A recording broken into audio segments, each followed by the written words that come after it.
नमस्कार मित्रांनो, बेगानी शादी में अब्दुल्ला दीवाना अशी काही जणांची अवस्था असते, फितरत असते. आणि त्यामुळे मला काही मिळालं तरी नाही चालेल, पण दुसऱ्याचं काहीतरी नुकसान झालं तर आनंद होणारे लोक असतात. आणि त्या आनंदात यांचाच जल्लोष सगळ्यात जास्त असतो. पण असं दुसऱ्याच्या घरातलं भांडण किंवा दुसऱ्यातले बेबनाव असं साजरं करणाऱ्यांना स्वतःच्या हातात मात्र भोपळा मिळतो, शून्य लागतं. पण तरी देखील सवय जात नाही. कोणीही चालतं. कधी अरविंद केजरीवाल चालतात, कधी ममता बॅनर्जी चालतात, काही नाही तर प्रशांत किशोरचा विजय साजरा केला जातो. आणि ते नसेल तर मग अभिजित दिपके त्याच्या समर्थनार्थ हे उतरतात. काही नाही तर ती कोण आहिर, रिया आहिर, तिने कसं शौर्य गाजवलं, कोणीही चालतं, कारण स्वतःच्या अंगात कर्तृत्व नसतं. आता अशी प्रवृत्ती असलेल्या उबाठा सेनेला त्यांच्या भावंडांना नवीन एक आयकॉन मिळाला आहे.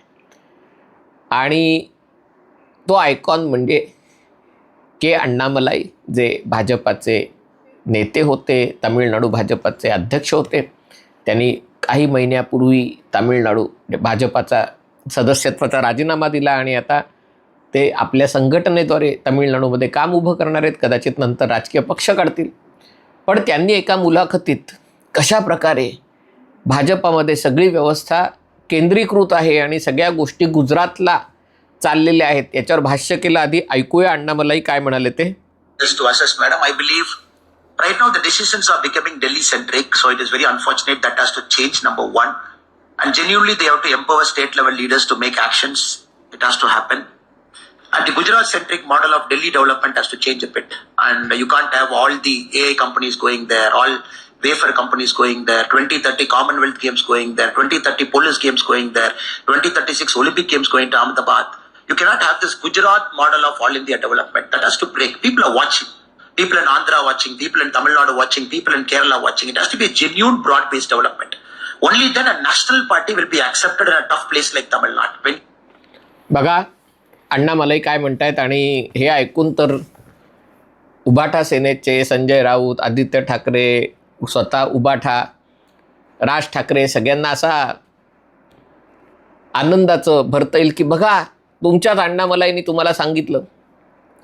आम्ही जेव्हा म्हणतो तेव्हा आम्हाला तुम्ही नावं ठेवता, आम्हाला तुम्ही कर्तृत्व शून्य म्हणता, आम्हाला तुम्ही बोलगेवडे म्हणता. पण आता अण्णामलाई तुम्हाला सांगतात की तामिळनाडूमध्ये एखाद्या राष्ट्रीय पक्षाला यशस्वी व्हायचं असेल तर तुम्ही सगळ्यांना समान न्यायाने वागवता असं तुम्हाला दाखवावं लागेल. सगळ्या गोष्टी गुजरातमध्ये जात आहेत. म्हणजे सगळ्या महत्त्वाच्या बहुराष्ट्रीय कंपन्या गुजरातमध्ये येत आहेत, सेमीकंडक्टर कंपन्या गुजरातमध्ये येत आहेत, कॉमनवेल्थ गेम गुजरातमध्ये होणार आहेत, पोलीस गेम गुजरातमध्ये होणार आहेत, ऑलिम्पिकसाठी गुजरातसाठी तुम्ही प्रयत्न करता. याच्यातनं खास करून तमिळनाडू, आंध्र प्रदेश अशी जी राज्य आहेत तिथल्या लोकांच्या मनात शंका निर्माण होते की तुम्ही देशाचा विचार करताय का फक्त गुजरातचा विचार करताय. म्हणजे अण्णामलाईचं म्हणणं आहे की तुम्ही गुजरातकडे लक्ष द्या, पण सगळ्या राज्यांची एक सारख्या पद्धतीने वागा. आता उबाठा म्हणतील, राज ठाकरे म्हणतील, हेच तर मी सांगत होतो की कशा प्रकारे महाराष्ट्रावर अन्याय होतो आहे, मुंबईवर अन्याय होतो आहे. मुंबईतले उद्योग सोडून गुजरातला नेले जात आहेत. स्टॉक एक्सचेंज गुजरातला नेलं जातं आहे, गिफ्ट सिटी गुजरातला नेलं जातं आहे, आम्ही फलाना गुजरातला नेलं जातं आहे. आणि मोदी शांच्या राज्यात भाजपातल्या राज्यस्तरावरच्या नेत्यांना काही किंमतच नाही आहे, त्यांच्या म्हणण्याला काही अर्थच नाही आहे. आणि हेही नेते मोदींना विरोध करू शकत नाहीत. असं जर चालू राहिलं तर महाराष्ट्र आघाडीचा औद्योगिक राज्य वगैरे आहे ते काही मागे पडेल. आणि अभिजित दिपकेनंतर ज्यांना मलाई खायची सवय असते आणि मलाई खाता खाता राज्याचा विकास दूर राहतो, त्यांना आता नवीन अण्णा मिळालेला आहे. अण्णा म्हणजे मोठा भाऊ. की अण्णामलाई म्हणतात त्यांचं तरी आहे का? कारण कधी हे लोक डॉक्टर सुब्रमण्यम स्वामींकडे बोट दाखवतात, कधी हे लोक भाजपातनं बाहेर पडलेल्या इतर कोणाकडे तरी बोट दाखवतात. आता याच्यामध्ये विचार करण्यासारखी ही गोष्ट आहे आणि लक्षात घेण्यासारखी गोष्ट आहे. अण्णामलाई ज्या विचारांनी भाजपातनं बाहेर पडलेले त्याच्यामागे रणनीतीही आहे आणि ज्याच्यामागे एका प्रकारे एक त्यांचं फ्रस्ट्रेशनही आहे. हे फ्रस्ट्रेशन का आहे तर एका प्रकारे अण्णामलाई बाहेरनं पक्षात आले होते आणि तरी देखील त्यांना फास्ट ट्रॅकमध्ये पक्षात महत्त्वाची जबाबदारी मिळाली. पक्षाचं एका प्रकारे राज्याचं अध्यक्षपद मिळालं. एका प्रकारे पक्षाचा मुख्यमंत्रीपदाचा चेहरा जरी तामिळनाडूमध्ये भाजपा 2 आकडे गाठायला विधानसभेतही भाजपाला कष्ट पडत असले, गाठताच येत नसलं तरी देखील मुख्यमंत्रीपदाचा एक दावेदार उमेदवार काही जण त्यांना अण्णामलाईंना पंतप्रधान पदाचे भावी पंतप्रधान म्हणून बघत होते.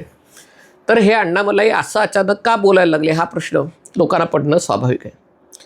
अण्णामलाई जसंही म्हणलं की त्यांना राजकारणात टिकून राहायचं असेल तर भाजपाचं तामिळनाडूतलं नेतृत्व त्यांना अपेक्षित आहे. अण्णामलाई ज्या वेगाने भाजपात पुढे आले त्यांच्यामुळे भाजपातले अनेक जुने जाणते नेते कार्यकर्ते दुखावले गेले. अण्णामलाई समर्थकांचं म्हणणं असतं की ते सगळे कर्तृत्व शून्य होते आणि त्यामुळे अण्णामलाई कर्तृत्ववान असल्यामुळे त्यांच्या हातात सगळी धुरा भाजपाने सोपवायला होती. भाजपाने त्यांना संधी दिली, ती संधी ते साधू शकले नाहीत. मग भाजपाने पुन्हा एकदा पत्ते पिसले, पसरले.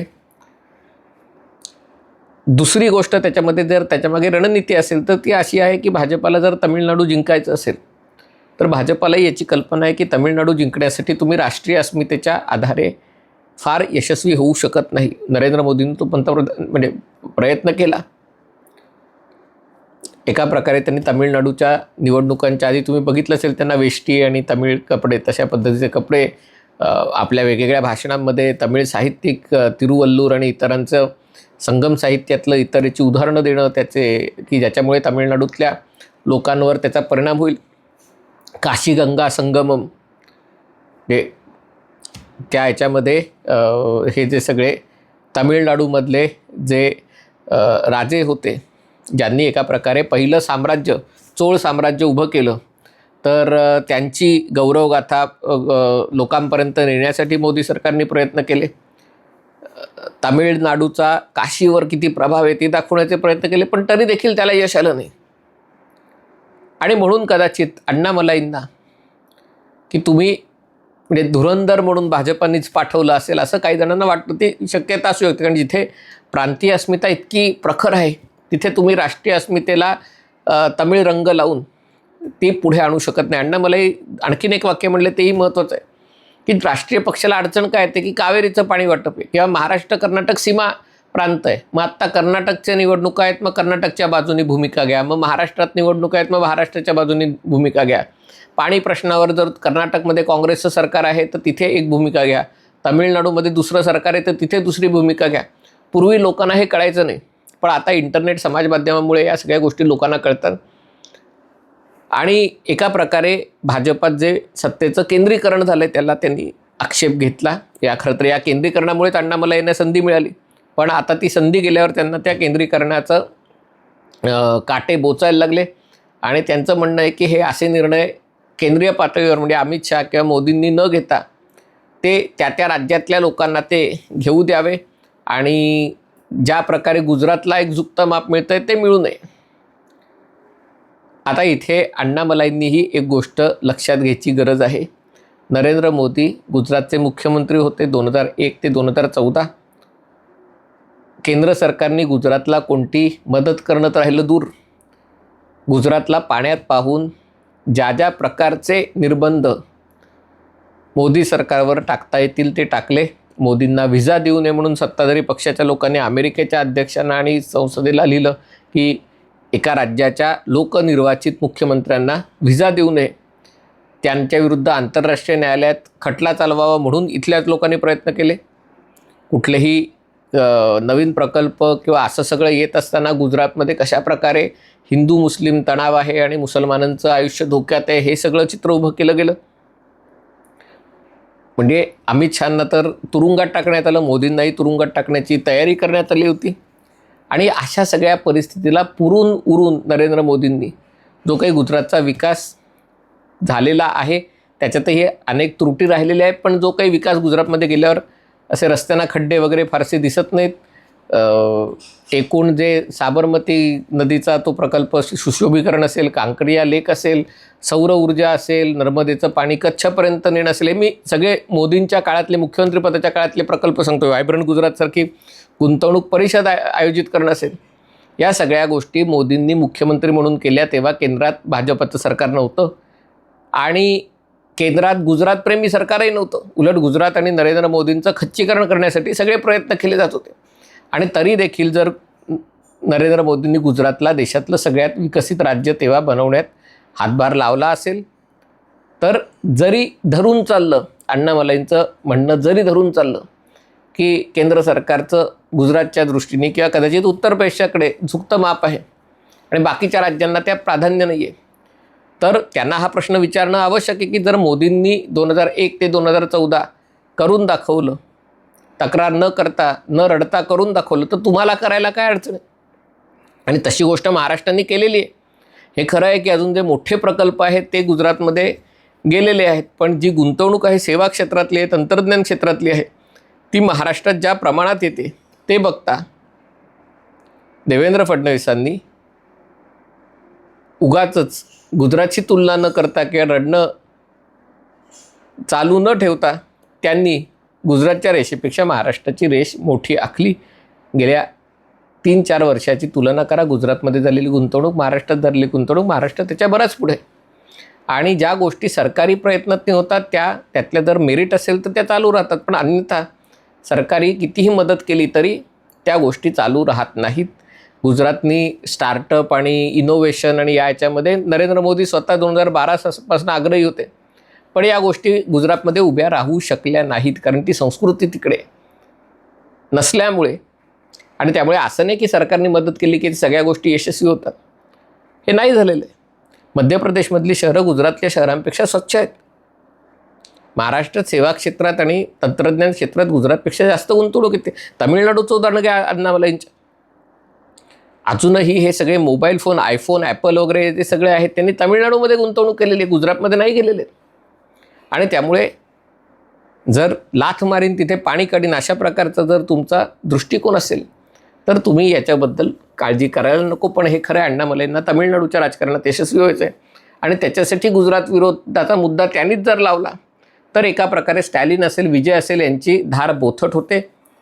एरवी नाही तर अण्णामलाईंच्या समोर हा प्रश्न असायचा की हे सगळे गुजरात विरोधी सूर आळवायला लागल्यावर अण्णामलाईंना भाजपाचा नेते म्हणून भूमिका घेता यायची नाही. आता ते भूमिका घेत आहेत. पण त्याच मुलाखतीत अण्णामलाई म्हणाले की तामिळनाडूमध्ये एका राष्ट्रीय विचारांच्या पक्षाची गरज आहे. म्हणजे राज्यांमध्ये समत्व असायला पाहिजे, पण राज्यांमध्ये समत्वाचा अर्थ युरोपसारखं किंवा अमेरिकेसारखं फेडरलिझम आपल्याला नको आहे की युरोपिय युनियनमध्ये प्रत्येक युरोपीय देश वेगळा आहे, अमेरिकेतलं प्रत्येक राज्य स्वतःचं तंत्र आहे, असं आपल्याला करायचं नाही. आपल्याला देशाचा विचार करणंही आवश्यक आहे. ते मात्र या सगळ्या मंडळींना गुजरातनी हे चोरलं, गुजरातनी ते चोरलं, क्रिकेटची मॅच, आदित्य ठाकरे तर त्याचे 4 पावलं पुढे आहेत की गुजरातमध्ये क्रिकेटची मॅच फायनल झाली तर भारत हरतो, मुंबईत फायनल जिंकली तर झाली तर भारत जिंकतो. म्हणजे एवढी बालिश बुद्धी यांची आहे. पण त्यांनी मोदींनी मुख्यमंत्री असताना केंद्राच्या मदतीशिवाय आणि केंद्र विरोधात असताना गुजरातमध्ये काय केलं आणि आपण राज्यात सत्तेवर असताना त्याच्यापैकी काय करू शकलो याचा जर आढावा घेतला आणि लोकांसमोर मांडला तर मग दुधाचं दूध पाण्याचं पाणी होणार आहे. तोपर्यंत मात्र यांना, ज्यांना मलाई खायचं राजकारण फक्त जमतं, त्यांना अण्णामलाईंच्या रूपाने एक नवीन नेता मिळालेला आहे. हा व्हिडिओ आपल्याला आवडला असेल तर कृपया लाईक करा, शेअर करा आणि चॅनल सबस्क्राईब करण्याची विनंती आहे. तुर्तास इथेच थांबतो. पाहत रहा MH48.